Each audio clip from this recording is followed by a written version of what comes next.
और आगे बढ़ते हैं, बात करते हैं भारत बंद की। केंद्र सरकार के साथ कल अहम बैठक से पहले आज किसानों ने भारत बंद बुलाया है। आज सुबह की बड़ी खबर यही है, देश भर में किसानों का भारत बंद है। सुबह 11 बजे से दोपहर 3 बजे तक चक्का जाम करने की योजना है। गृह मंत्रालय ने राज्यों को एडवाइजरी जारी की है। 8 राज्यों ने भारत बंद का समर्थन किया है। विपक्ष ने भारत बंद का समर्थन करते हुए कहा है कि वो किसानों के साथ है। इस वक्त की बड़ी खबर आ रही है, आज किसान आंदोलनकारियों ने भारत बंद का आह्वान किया है। कुल 8 राज्यों ने इसका समर्थन किया है। केंद्र सरकार ने एडवाइजरी जारी की है कि लॉ एंड ऑर्डर से किसी भी तरह का खिलवाड़ नहीं होना चाहिए। साथ ही साथ कोरोना गाइडलाइंस का भी सख्ती से पालन होना चाहिए, क्योंकि दिल्ली में पहले ही कोरोना के मामले लगातार बढ़ रहे हैं। आज सुबह से चक्का जाम करने की योजना है और बड़ी खबर यही है, किसानों ने कहा है कि चक्का जाम शांतिपूर्ण तरीके से किया जाएगा। दफ्तर आने जाने वाले लोगों को कोई दिक्कत नहीं होगी। शादी विवाह से जुड़े समारोह में काम करने वाले और आने जाने वाले लोगों को किसी भी तरह से नहीं रोका जाएगा।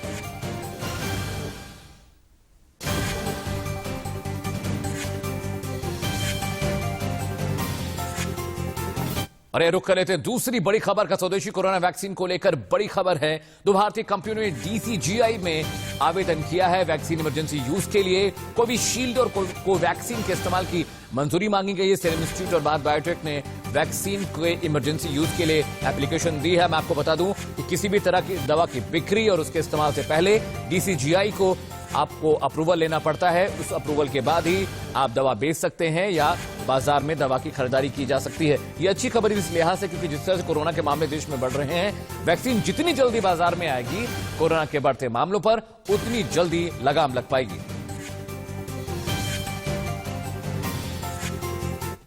और इधर सीरम इंस्टीट्यूट भारत में कोरोना वैक्सीन के इमरजेंसी इस्तेमाल के लिए DCGI से अनुमति मांगने वाली पहली कंपनी बन चुकी है और हर लिहाज से ये एक अच्छी खबर भी है। लेकिन ऐसे में सवाल ये उठता है कि जो सीरम इंस्टीट्यूट ने भारत में कोवैक्सीन के इमरजेंसी इस्तेमाल की इजाजत मांगी है, वो वैक्सीन असल में कितनी प्रभावी है और उस पर उठे सवाल से सीएम के CEO कैसे निजात पाएंगे, ये रिपोर्ट देखिए और समझने की कोशिश कीजिए।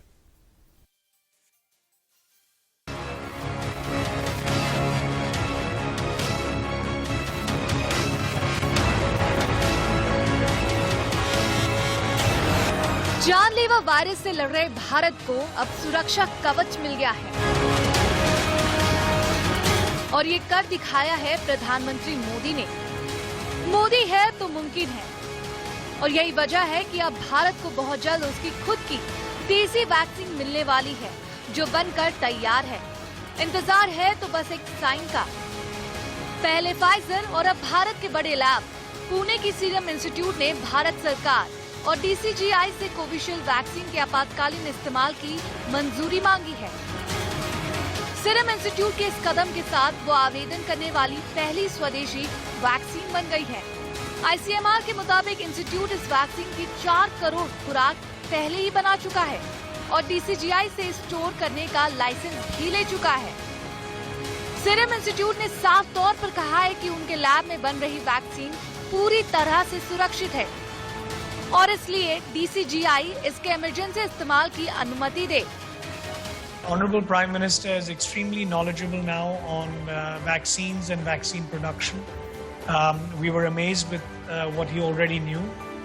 There was very little to explain to him except to go into detail on, the different variable vaccines and the challenges that we may face ahead in terms of regulatory or whatever else. He was also very impressed, of course, to answer your question on the new facilities that we built in record time. In fact, we've added a 3rd facility also that we showed him so that we can handle more than 1 billion doses a year starting very soon. Serum institute of India में जो Covishield vaccine बन रही है, वो Britain की Oxford और AstraZeneca की साझेदारी में बन रही है और इस वैक्सीन का प्रभाव दर 62% बताया जा रहा है। निष्ठा श्रीवास्तव के साथ वर्षा राय, इंडिया न्यूज। सीरम इंस्टीट्यूट ने वैक्सीन के आपातकालीन इस्तेमाल की इजाजत तो मांग ली है, लेकिन उसकी वैक्सीन को लेकर क्या क्या तैयारी है और क्या है सीरम इंस्टीट्यूट में बन रही कोविशील्ड वैक्सीन की खूबियां, इस रिपोर्ट में देखिए।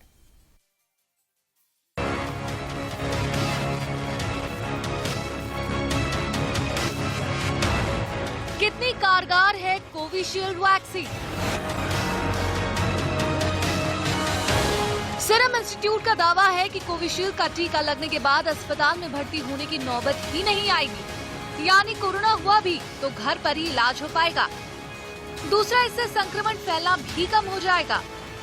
So this vaccine is a very good one because in the trial, not only did we get a good efficacy result, but also reduced the hospitalizations by 60%. तीसरी अच्छी खबर, जुलाई तक 50 करोड़ डोज। जी हाँ, ऑक्सफोर्ड यूनिवर्सिटी और AstraZeneca की vaccine का भारत में नाम है कोविशील्ड। और अच्छी बात यह है कि सीरम इंस्टीट्यूट पर वैक्सीन का पहला हक भारत का ही होगा। जुलाई तक serum institute of India SII vaccine के 50 करोड़ डोज तैयार कर लेगा। निशा श्रीवास्तव के साथ Swati Mishra, India news. Corona vaccine बनाने वाली अमेरिकी कंपनी फाइजर ने भारत में इसके इमरजेंसी इस्तेमाल के लिए आवेदन किया है। फाइजर ने कोविड-19 के टीके को बहरीन और ब्रिटेन में ऐसी ही मंजूरी मिलने के बाद यह अनुरोध किया है। तो क्या भारत फाइजर को भारत में अप्रूवल देगा? ये रिपोर्ट देखिए।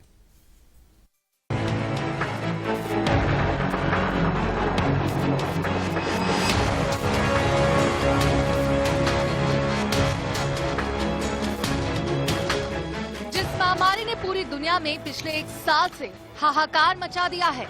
उस कोरोना महामारी का अंत नजदीक है। कोरोना वायरस को मारने वाली सबसे भरोसेमंद वैक्सीन बनकर तैयार है। तो ब्रिटेन और बहरीन के बाद अब ये कोरोना वैक्सीन हिंदुस्तान पहुंचने वाली है। अमेरिकी कंपनी फाइजर की वैक्सीन पूरी दुनिया में चल रही वैक्सीन रेस की फिनिश लाइन को लांघकर अब लोगों के लिए तैयार है।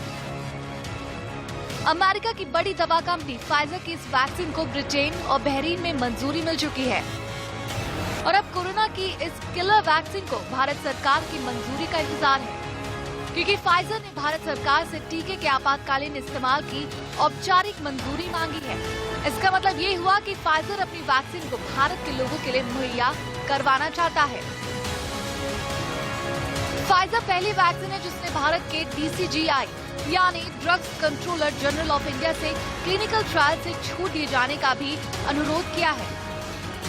भारत में अब तक 96.44 लाख लोग संक्रमित हो चुके हैं। उधर यूके और बहरीन ने फाइजर की वैक्सीन को इजाजत दे दी है। अब ऐसे में अगर भारत सरकार ने फाइजर की कोरोना वैक्सीन को भारत में मंजूरी दी तो कोरोना की मेड इन इंडिया वैक्सीन के साथ साथ फाइजर की कोरोना वैक्सीन भी हिंदुस्तानियों की पहुंच में होगी। कोरोना महामारी के बेहद मुश्किल वक्त में ये खबर किसी खुशखबरी से कम नहीं है। अमेरिका दवा कंपनी फाइजर की इंडिया विंग ने भारत में कोरोना वैक्सीन के इमरजेंसी इस्तेमाल की इजाजत मांगी है। फाइजर की तरफ से इस वैक्सीन की मंजूरी के लिए DCGI को एक एप्लीकेशन भेजी गई है। फाइजर के इंडिया यूनिट ने 4 दिसंबर को DCGI को एप्लीकेशन भेजी है। भारत पहली दवा कंपनी है जिसने भारत में कोरोना वैक्सीन के इमरजेंसी इस्तेमाल यूज के लिए परमिशन मांगी है, लेकिन जानकार बता रहे हैं कि फाइजर को भारत में मंजूरी मिलना इतना आसान नहीं है। इसके लिए कई तकनीकी कारण हैं। पहली वजह है कि भारत में फाइजर की वैक्सीन का क्लिनिकल ट्रायल नहीं हुआ है। आम भाषा में कहें तो वैक्सीन का कड़ा परीक्षण भारत में नहीं हुआ है और न ही इसका ट्रायल डोज किसी को लगा है। आगे बढ़ने से पहले देख लेते हैं इस वक्त की सुर्खियां। 3 कृषि कानूनों के खिलाफ किसानों का आज भारत बंद। सुबह 11 बजे से शाम 3 बजे तक रहेगा चक्का जाम।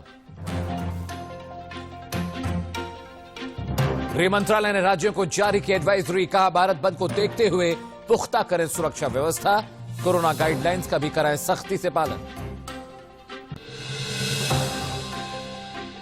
कृषि मंत्री नरेंद्र तोमर से मिला हरियाणा किसान संगठनों का प्रतिनिधिमंडल, आंदोलन के उलट कृषि कानूनों पर जताया समर्थन, कहा सुधार रहे जारी। प्रधानमंत्री नरेंद्र मोदी आज इंडिया मोबाइल कांग्रेस को करेंगे संबोधित। 10 दिसंबर तक चलेगा कार्यक्रम। पश्चिम बंगाल में बीजेपी ने आज बुलाया 12 घंटे का बंद। सिलीगुड़ी में पुलिस फायरिंग में बीजेपी कार्यकर्ता की मौत के विरोध में बंद बुलाया गया। और सिडनी में भारत और ऑस्ट्रेलिया के बीच आज तीसरा आखिरी T20 मैच। क्लीन स्वीप से बचने की कोशिश करेगा ऑस्ट्रेलिया।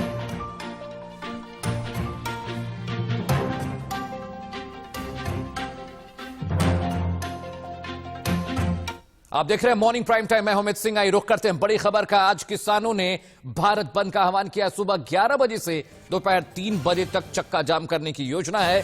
गृह मंत्रालय ने राज्यों को इसे लेकर एडवाइजरी जारी कर दी है। 8 राज्यों ने भारत बंद का समर्थन किया है।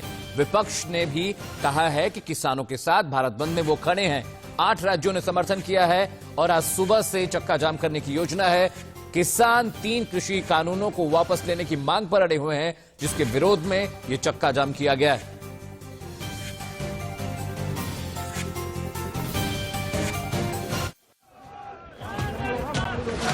आंदोलन में बंद में शामिल होकर इसका सरकार को दस दें कि ये लोग अब आपके बस में नहीं हैं। इतने साल हो गए मोदी की मन की बात हम सुन रहे हैं, किसानों की मन की बात सुने।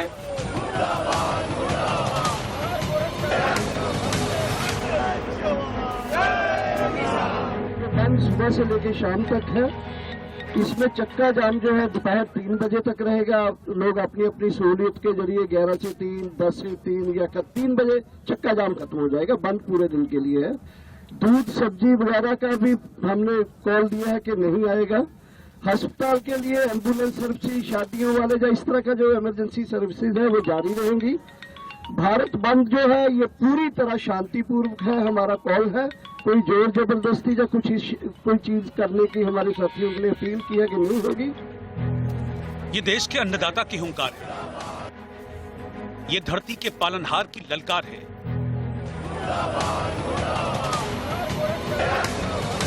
कृषि कानून पर सरकार और किसानों के बीच 5 दौर की बात के बाद समाधान नहीं हो पाया है और अब घमासान इतना बढ़ गया है कि लड़ाई भारत बंद पर पहुंच गई है। किसानों ने सुबह 11 बजे से दोपहर 3 बजे तक बंद का ऐलान किया है। एक सांकेतिक बंद है, पूर्ण रूप से बंद होगा और उसमें बहुत लोग समर्थन उसमें दे रहे हैं और वो 11 बजे से और 3 बजे तक बंद रहेगा, तो सभी लोग उसमें सहयोग देना चाहिए। भारत बंद के तहत दिल्ली आने वाले सभी सड़कें ब्लॉक करने की चेतावनी दी गई है। टोल प्लाजाओं को कब्जे में लेने की योजना है। केंद्र सरकार और कॉरपोरेट्स के खिलाफ आंदोलन को और तेज किया जाएगा। अलग अलग राज्यों में विधानसभा का घेराव किया जाएगा। भारत बंद के चलते हरियाणा, पंजाब और राजस्थान में सभी मंडियां बंद रहेंगी। दूध, फल और सब्जी पर रोक रहेगी। दुकानें और व्यापारिक प्रतिष्ठान बंद रहेंगे। यातायात सेवाएं प्रभावित रहेंगी। बस और रेल से यात्रा करने वाले यात्रियों को भी परेशानी हो सकती है। किसानों ने बड़े भारत बंद का आह्वान किया है और वो भी 9 तारीख की बैठक के पहले। और उस आंदोलन को, उस भारत बंद को सफल बनाने के लिए यहाँ पर तमाम जो किसान हैं वो पहुंचे हुए हैं और कहना यही है कि ये किसान आंदोलन किसी एक राज्य का नहीं है, किसी एक जाति या धर्म का नहीं है, बल्कि इसमें सबकी भागीदारी है। और यहाँ पर हमें मिले हैं कुछ लोग जो कि मुस्लिम धर्म से ताल्लुक रखते हैं और उनसे हम बातचीत करते हैं। ये जो किसान आंदोलन है, हम भी किसान हैं, हम किसान पुत्र हैं, इसलिए जो अभी तक हमारा जो आंदोलन चल रहा है, हम जमीयत उलमा की तरफ से हम अपने किसान भाइयों के साथ जमीयत उलमा खड़ी है और अभी हमने जमीयत उलमा हिंद की तरफ से यहाँ मेडिकल एम्बुलेंस भी शुरू की है और हमने फ्रूट वगैरह भी तकसीम किए। हम उनके साथ हैं, उनकी खिदमत करना चाहते हैं। लेकिन भारत बंद के दौरान कई सेवाओं पर छूट भी रहेगी, जिसमें एम्बुलेंस और आपातकालीन सेवाएं जारी रहेंगी। मेडिकल स्टोर खुले रहेंगे। अस्पताल रोज की तरह ही खुलेंगे। शादियों पर कोई पाबंदी नहीं होगी। शादी का कार्ड दिखाकर लोग जा सकेंगे। किसानों ने चक्का जाम की कसम खाई है, जिसका असर अब पूरे देश में दिखाई दे रहा है। हरियाणा, पंजाब के अलावा उत्तर प्रदेश, दिल्ली, ओडिशा, उत्तराखंड, पश्चिम बंगाल, मध्य प्रदेश, राजस्थान, महाराष्ट्र और तमिलनाडु के किसानों ने भी बंद का समर्थन किया है। इसके अलावा 10 ट्रेड यूनियन भी बंद के समर्थन में हैं, जिसमें Indian national trade union Congress, all India trade union Congress, Hind मजदूर सभा, centre of Indian trade unions, all India United trade union centre, trade union coordination centre, all India किसान संघर्ष कोऑर्डिनेशन कमेटी जैसे संगठन शामिल हैं।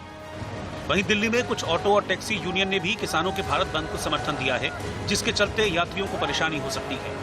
इसीलिए दफ्तर जाने वाले 11 बजे से पहले घर से निकले और 4 बजे के बाद अपने दफ्तरों से निकले। जबकि कई अन्य संघों ने किसानों के आंदोलन को अपना समर्थन देने के बावजूद सेवाएं सामान्य तौर पर जारी रखने का फैसला किया है। किसान आंदोलन को लेकर राजनीति भी खूब हो रही है। कई राजनीतिक दलों ने किसानों के भारत बंद का समर्थन किया है, जिसमें Congress, Samajwadi party, BSP, Trinamool Congress, Shiromani Akali Dal, Shiv Sena, NCP, आम आदमी पार्टी, लेफ्ट, झारखंड मुक्ति मोर्चा जैसी पार्टियां शामिल हैं।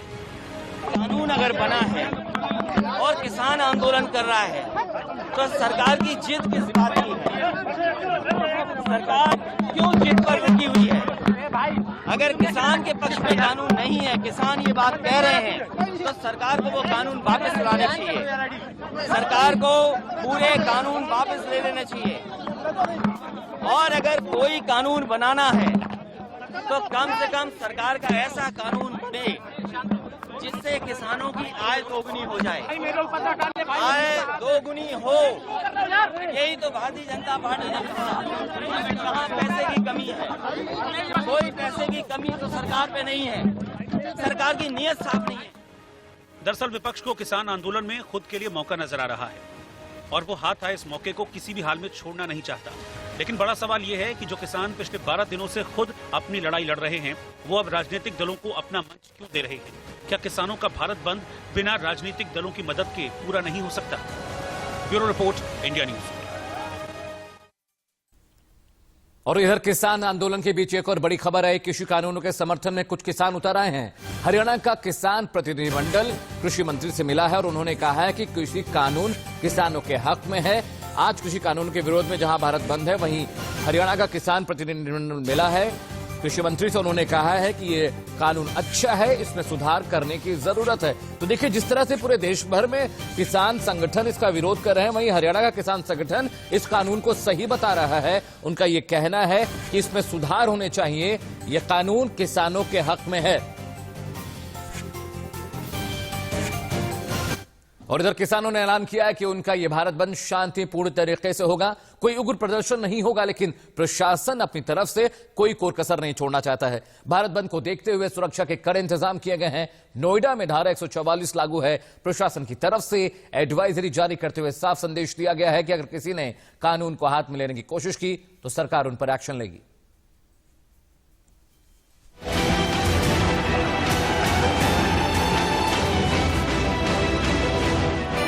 भारत बंद होगा जोर से। पिछले 12 दिनों से देश का अन्नदाता सड़कों पर है और अब किसान सरकार को अपनी ताकत का पहला ट्रेलर दिखाने वाले हैं। तो किसानों ने भारत बंद का आह्वान किया है, जिसे सफल बनाने के लिए किसानों ने एड़ी चोटी का जोर लगा दिया है। किसानों की माने तो उनका ये आंदोलन शांतिपूर्ण होगा, कोई उग्र प्रदर्शन नहीं होगा, लेकिन प्रशासन अपनी तरफ से कोई कसर नहीं छोड़ना चाहता। भारत बंद को देखते हुए दिल्ली से सटे बॉर्डर पर सुरक्षा के कड़े इंतजाम किए गए। टिकरी बॉर्डर की तस्वीरें देख लीजिए, सुरक्षा के तमाम इंतजाम किए गए। इसी के साथ ड्रोन से भी यहाँ पर नजर रखी जा रही है। ये आप तस्वीर देखिए किस तरीके से ड्रोन से वहाँ की तस्वीरों पर नजर रखी जा रही है कि वहाँ कितने किसान मौजूद हैं, कितने लोग उनके समर्थन में मौजूद हैं, कौन कौन लोग मंच पर हैं। आपको पीछे तक की तस्वीर इसी ड्रोन के जरिए हम दिखा रहे हैं कि किस तरीके से पूरे के पूरे इस आंदोलन पर ड्रोन के जरिए नजर रखी जा रही है। तमाम राजनीतिक दल जो इस विरोध में है, इस बिल के विरोध में है, वो उन्होंने साफ कर दिया है कि वो इस बंद में सहयोग करेंगे, इस बंद के साथ खड़े रहेंगे। तो इन्हीं सब चीजों को देखते हुए इस ड्रोन के जरिए इस प्रोटेस्ट पर नजर रखने की कोशिश की जा रही है पुलिस प्रशासन की तरफ से। दिल्ली पुलिस ने यातायात के लिए एडवाइजरी जारी की है और जो भी सामान्य आवाजाही जनजीवन बाधित करने की कोशिश करेगा या जबरन दुकान बंद कराएगा, उस पर कानूनी कार्रवाई की जाएगी। किसान आंदोलन के चलते सिंघू, ओचंदी, पियाऊ, मनियारी, मंगेश, टीकरी, चिल्ला और झड़ौदा बॉर्डर बंद हैं। वहीं राष्ट्रीय राजमार्ग 44 भी दोनों ओर से बंद कर दिया गया है। दिल्ली से सटे सभी बॉर्डर पर सुरक्षा बढ़ा दी गई है। नोएडा में 6 दिसंबर से ही धारा 144 लगा दी गई है, जो 2 जनवरी 2021 तक जारी रहेगी। हालांकि इसके पीछे प्रशासन ने कोरोना का हवाला दिया है, लेकिन जिस तरीके से यूपी के किसान मैदान में उतर आए हैं, उससे साफ है कि किसानों का भारत बंद देशव्यापी होता जा रहा है। ऑल इंडिया किसान संघर्ष कोऑर्डिनेशन कमेटी ने भी भारत बंद को अपना समर्थन दिया है। इस संस्था के तहत देश भर के 400 से ज्यादा किसान संगठन आते हैं। यानी सरकार को यह साफ इशारा दिया गया है कि किसान आंदोलन राष्ट्रव्यापी होने जा रहा है और 8 दिसंबर को होने वाला भारत बंद एक शुरुआत है, जिसका असर आने वाले दिनों में देखने को मिलेगा। लेकिन जिस भारत बंद से किसान सरकार को अपनी ताकत का एहसास कराना चाहते हैं, उसका बाजार से लेकर सामान्य जनजीवन पर बुरा असर पड़ने की पूरी संभावना है। सड़कें जाम होने से सप्लाई चेन और ट्रांसपोर्ट की कमर टूट सकती है। ऐसे में नुकसान का सिर्फ अंदाजा लगाया जा सकता है। वो भी कोरोना के दौर में जब देश आर्थिक तंगी से लड़ रहा है। Bureau report, India news.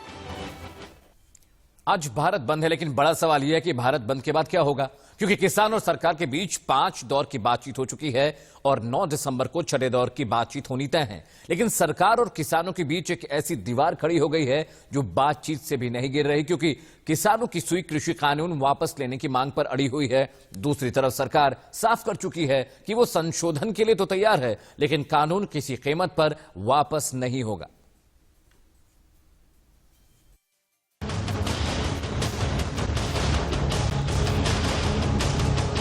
ये तो दुनिया का सबसे बड़ा प्रोटेस्ट है। ये जो हमें काले कानून दे रही है, ये हमें चाहिए ही नहीं।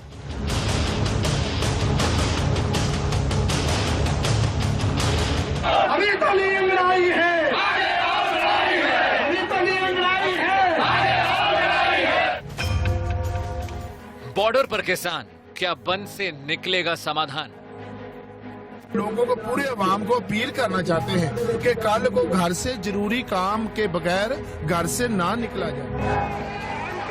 ये सवाल इस वक्त पूरा देश पूछ रहा है, क्योंकि किसान और सरकार के बीच 5 दौर की बातचीत हो चुकी है, लेकिन समाधान नहीं निकला।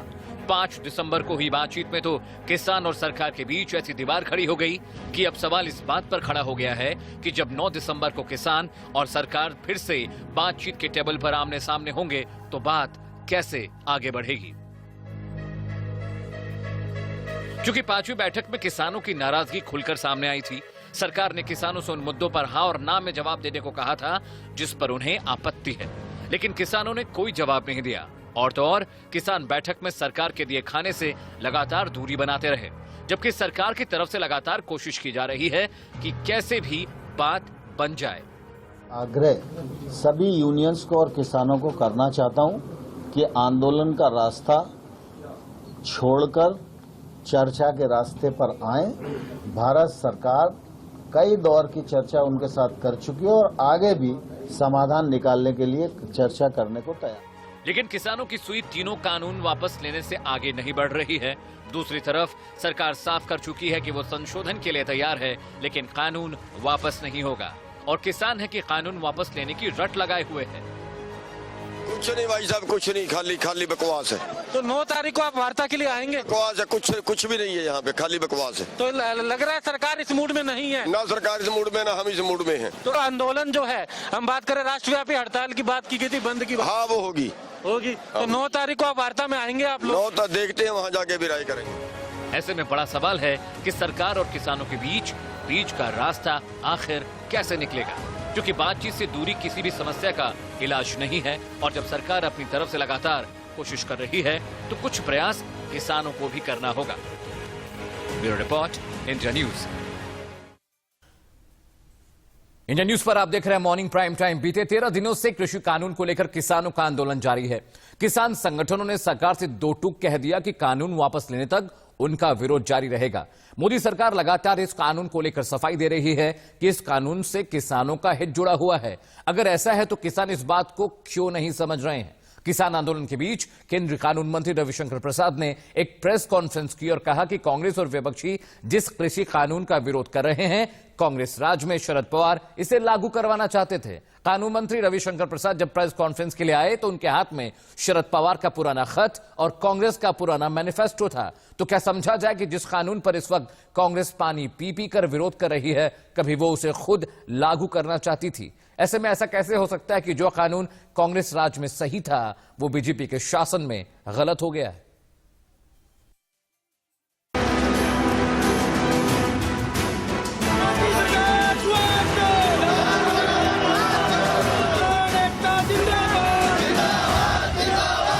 अपने राजनीतिक अस्तित्व को बचाने के लिए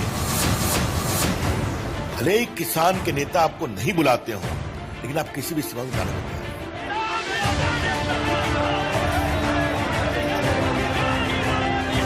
अगर वो जाने नहीं देंगे तो हमारी पार्टी के लोग जगह जगह गिरफ्तारी दी है। अगर ये जेल भेजना चाहे तो जेल भेज दें। आज जो हमने काम किया, हमारे करने के 8-9 साल पहले मनमोहन जी की सरकार ये कर रही थी।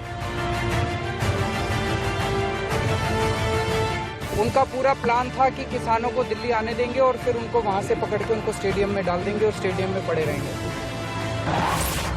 कृषि कानून पर बीजेपी का मास्टर स्ट्रोक। जिस समय शरद पवार ये बोल रहे थे 2005 में कि अगर आप सुधार नहीं करोगे तो हम वित्तीय सहयोग देना बंद करेंगे, उस समय मनमोहन सिंह की सरकार का समर्थन कौन कौन कर रहे थे? मुलायम सिंह यादव जी की party, RJD, CPI, CPM, TDP. Congress के पुराने राजनीतिक वादे।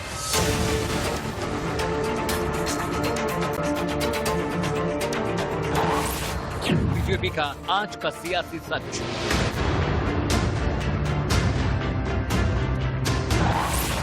आंदोलन की आड़ में विपक्ष की अनीति।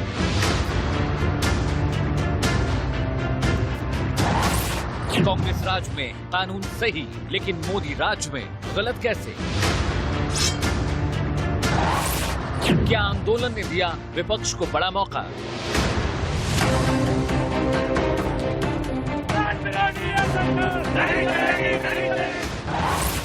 क्या किसानों को पता है कानून का अर्ध सत्य?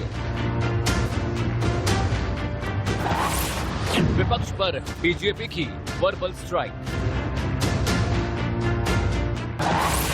विपक्ष का चरित्र शास्त्र।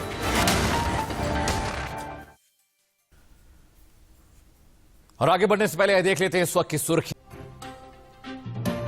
3 कृषि कानूनों के खिलाफ किसानों का आज भारत बंद। सुबह 11 बजे से शाम 3 बजे तक रहेगा चक्का जाम।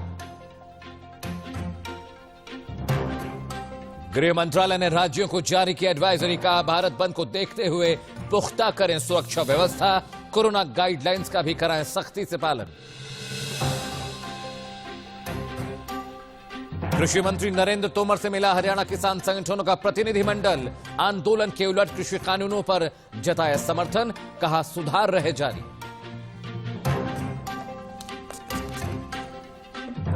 पीएम मोदी आज इंडिया मोबाइल कांग्रेस को करेंगे संबोधित। 10 दिसंबर तक चलेगा कार्यक्रम। पश्चिम बंगाल में बीजेपी ने आज बुलाया 12 घंटे का बंद। सिलीगुड़ी में पुलिस फायरिंग में बीजेपी कार्यकर्ता की मौत के विरोध ने बंद बुलाया। और सिडनी में भारत और ऑस्ट्रेलिया के बीच आज तीसरा आखिरी T20 मैच। क्लीन स्वीप से बचने की कोशिश करेगा ऑस्ट्रेलिया।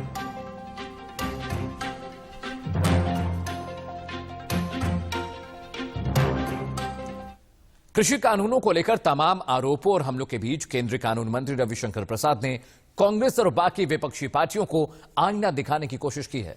रविशंकर प्रसाद ने कहा कि कांग्रेस और देश के बाकी राजनीतिक दल किसान आंदोलन की आड़ में अपनी राजनीतिक रोटियां सेक रहे हैं और विपक्ष किसानों का भला नहीं चाहता। लेकिन रविशंकर प्रसाद ने कहा कि आंदोलन की ओट लेकर विपक्ष ने जो नाटक रचा है, उससे उनका असली चरित्र और चेहरा दुनिया के सामने जाहिर हो गया है।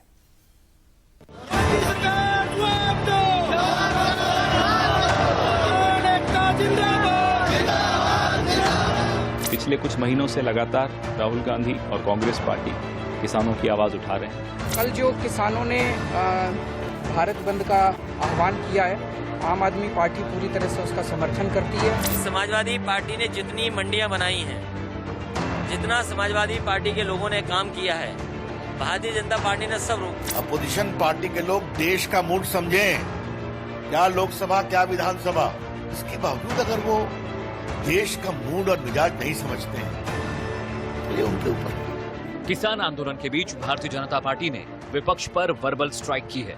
बीजेपी के सीनियर लीडर और कानून मंत्री रविशंकर प्रसाद ने कहा कि किसान आंदोलन के बहाने कांग्रेस और बाकी सियासी पार्टियां राजनीतिक रोटियां सेक रही हैं। रविशंकर प्रसाद ने कहा कि जो कानून कांग्रेस राज में सही था, वो मोदी सरकार में गलत कैसे हो सकता है। कांग्रेस पार्टी की सरकार के समय जो प्लानिंग कमीशन का एक रिकमेंडेशन आया था, तो ये planning commission report title report of the working group on agriculture marketing infrastructure, ये मनमोहन सिंह के समय में जो अनुशंसा थी। तो आज जो हमने काम किया, हमारे करने के 8-9 साल पहले मनमोहन जी की सरकार ये कर रही थी। रविशंकर प्रसाद ने कहा मैं डॉक्यूमेंट्स में दिखाकर ये साबित कर सकता हूं कि कांग्रेस ने 2019 के अपने लोकसभा चुनाव के घोषणा पत्र के पेज नंबर 17 के 11वें पॉइंट में कहा था कि Congress will repeal AMC act and will make interstate trade free of restriction. यानी कांग्रेस एपीएमसी को हटाएगी और इंटरस्टेट कारोबार को फ्री करने पर काम करेगी। यूपीए सरकार के 10 साल में किसानों के सुधार पर मोदी सरकार के बराबर नहीं, कई बार तो कहा कि हम पेनाल्टी लगाएंगे अगर आप सुधार नहीं करेंगे तब। शरद पवार जी ने पत्र लिखा, मनमोहन सिंह प्रधानमंत्री है, प्लानिंग कमीशन ने पूरा विस्तृत पॉलिसी निर्देश दिया, उसको मालूम किया, कई कांग्रेस की सरकार ने इंप्लीमेंट किया। राहुल गांधी ने स्पष्ट कहा 2019 में कि हम मंडी एक्ट को रिपील करेंगे और हम किसानों के लिए पूरे अवसर पैदा करेंगे। कानून मंत्री रविशंकर प्रसाद ने कहा कि किसान आंदोलन में गैर विपक्षी दल भी कूद गए हैं। ये लगातार चुनाव हार रहे हैं, इसलिए सरकार के विरोध में खड़े हो जाते हैं और अपने अतीत को भूलते हुए अपने वादों को भी भूल जाते हैं। आप तो हमसे भी आगे अधिक जा रहे थे, तो फिर मैं कहूंगा कि ये जो आपका दोहरा चरित्र है शर्मनाक, कि अपने राजनीतिक अस्तित्व को बचाने के लिए भले ही किसान के नेता आपको नहीं बुलाते हों, लेकिन आप किसी भी सीमा में जाने को तैयार हैं। रविशंकर प्रसाद ने दोबारा कोट किया, राहुल गांधी ने 2013 में कांग्रेस शासित राज्यों के मुख्यमंत्रियों की बैठक बुलाई थी, जिसमें कहा था कि किसान मंडियों को फ्री कर देना चाहिए। पूर्व कृषि मंत्री शरद पवार ने एपीएमसी एक्ट को बदलने से लेकर किसान मंडियों को फ्री करने के लिए कई मुख्यमंत्रियों को चिट्ठी लिखी थी। 2005 में शरद पवार बोल रहे थे और ये बात देश के सामने बताना जरूरी है कि जिस समय शरद पवार ये बोल रहे थे 2005 में कि अगर आप सुधार नहीं करोगे तो हम वित्तीय सहयोग देना बंद करेंगे, उस समय मनमोहन सिंह की सरकार का समर्थन कौन कौन कर रहे थे? मुलायम सिंह यादव जी की party, RJD, CPI, CPM, TDP और बाकी सभी। रविशंकर प्रसाद ने अपनी प्रेस कॉन्फ्रेंस में शरद पवार और अखिलेश यादव पर भी निशाना साधा। रविशंकर प्रसाद ने कहा, शरद पवार ने एक इंटरव्यू में कहा था कि एपीएमसी एक्ट में बदलाव किया तो अर्थव्यवस्था पर असर पड़ेगा। अखिलेश यादव, आपको याद दिलाऊंगा कि कृषि संबंधित मामलों की संसदीय समिति में आपके पिता और समाजवादियों की अंतिम आवाज मुलायम सिंह यादव ने भी कहा था कि किसानों को मंडी कल्चर से बाहर आना जरूरी है। विपक्ष पर निशाना साधते हुए कानून मंत्री रविशंकर प्रसाद ने कॉन्ट्रैक्ट फार्मिंग पर भी सफाई दी। उन्होंने कहा कि मैं मंत्री के तौर पर कह रहा हूं कि न किसानों की जमीन को बंधक बनाया जाएगा और न ही लीज पर लिया जाएगा। हमने किसानों को डिजिटल मंडी दी है, जिसमें अभी 1 लाख करोड़ का व्यापार होता है। विपक्ष किसानों को भ्रमित करने की कोशिश कर रहा है। अमित सिंह के साथ आकाश विजय चौहान, इंडिया न्यूज, दिल्ली। इधर दिल्ली के मुख्यमंत्री अरविंद केजरीवाल भी किसान आंदोलन का सियासी फायदा उठाने सिंघू बॉर्डर पहुंचे। वहां जाकर केजरीवाल ने किसानों से जो कुछ कहा वो बेहद हैरान करने वाला था। केजरीवाल ने कहा कि मोदी सरकार आंदोलन को खत्म करने की साजिश कर रही है और मैं पूरी तरह से किसान आंदोलन के साथ खड़ा हूं और मेरी पार्टी भारत बंद का समर्थन करती है।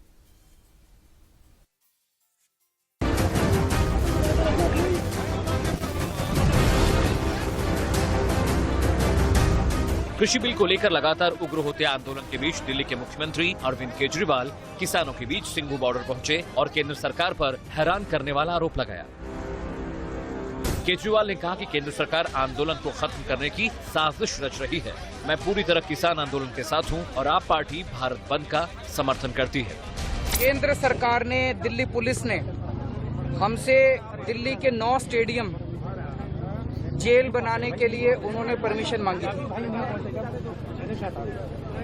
उस टाइम मेरे ऊपर बहुत दबाव डाला गया, चारों तरफ से कई फोन आए, खूब दबाव बनाया गया कि किसी तरह से हम परमिशन दे दें।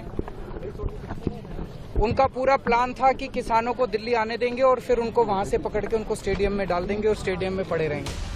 केजरीवाल के इस आरोप के बाद बीजेपी के सीनियर लीडर और देश के कानून मंत्री सामने आए और कहा कि दिल्ली के मुख्यमंत्री अरविंद केजरीवाल किसान आंदोलन पर दोहरा मापदंड अपना रहे हैं। रविशंकर प्रसाद ने प्रेस कॉन्फ्रेंस में कहा कि केजरीवाल की सरकार ने 23 नवंबर को नए कृषि कानून को नोटिफाई करके दिल्ली में लागू कर दिया। इधर आप विरोध कर रहे हैं और उधर आप गजट निकाल रहे हैं। इससे उनका दोहरा चरित्र सामने आ गया है। केजरीवाल जी का नाम लेना ठीक है कि नहीं, लेकिन मुझे लगता है कि मैं ले लूं। और ये विषय मैं आपके सामने रख दूं। जो नया कानून बना है तो इसको 23 नवंबर 2020 को क्षमा करें, अरविंद केजरीवाल जी की सरकार ने दिल्ली में नोटिफाई करके गजट करके इंप्लीमेंट कर दिया। देखिए, मैं गजट लेकर बैठा हुआ, तो इधर आप विरोध कर रहे हैं, उधर आप गजट निकाल रहे हैं, ये तो उनका काम है। दिल्ली के मुख्यमंत्री अरविंद केजरीवाल ने कहा कि आम आदमी पार्टी को जो बंद का आह्वान किया गया है उसका पूरा समर्थन करती है। केजरीवाल ने कहा कि हमारे सारे कार्यकर्ता इस बंद में भाग लेंगे।